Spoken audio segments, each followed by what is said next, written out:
जय श्री राधे। रामधारी गुप्ता, खंड 1, प्रतिलेखन संख्या 35, गति 120 शब्द प्रति मिनट। प्रारंभ करें।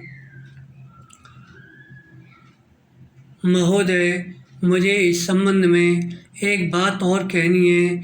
वह यह है कि मुझे मुख्य आयुक्त के भाषण के अनुसार यह आशा थी कि सरकार मजदूरों की उन्नति के लिए, उत्थान के लिए, उद्योगों के विकास के लिए और गांवों की स्थिति सुधारने के लिए तकनीकी प्रशिक्षण देने का काम करेगी।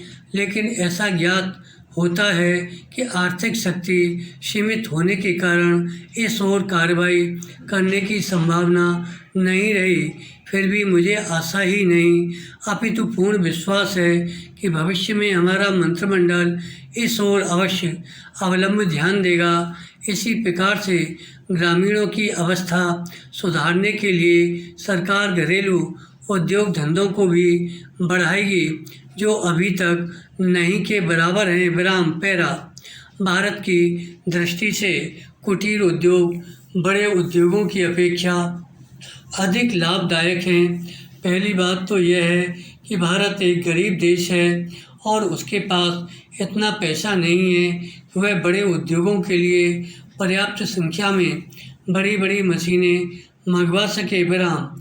बड़े उद्योगों के लिए बहुत बड़ी बड़ी महंगी मशीनों की आवश्यकता होती है, जबकि कुटीर उद्योग छोटी छोटी और सस्ती मशीनों से चल जाते हैं। कुटीर उद्योगों के लिए न तो बहुत बड़ी बड़ी इमारतें बनानी पड़ती हैं और न ही बहुत महंगी मशीनों की आवश्यकता पड़ती है। अतः ये उद्योग छोटे छोटे गांवों में भी प्रारंभ किए जा सकते हैं। कई उद्योग तो इतनी थोड़ी पूंजी से भी शुरू किए जा सकते हैं कि उतनी पूंजी प्रायः हर किसी व्यक्ति के पास होती है। पैरा।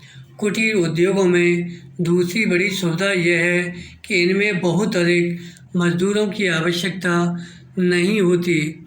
एक परिवार के सदस्य उस उद्योग को चलाने के लिए पर्याप्त होते हैं। घर के सब सदस्य उस काम में हिस्सा बटा सकते हैं। बड़े उद्योगों में प्रत्येक मजदूर को कोई विशेष कार्य सीखना होता है और उस काम में कुशलता प्राप्त करने में उसे काफ़ी समय लग जाता है।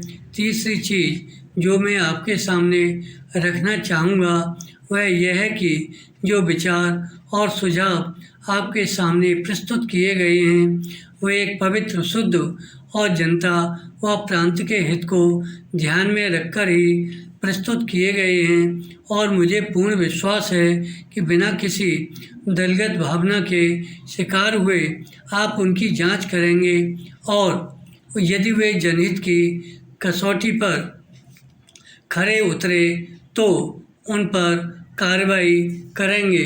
धन्यवाद।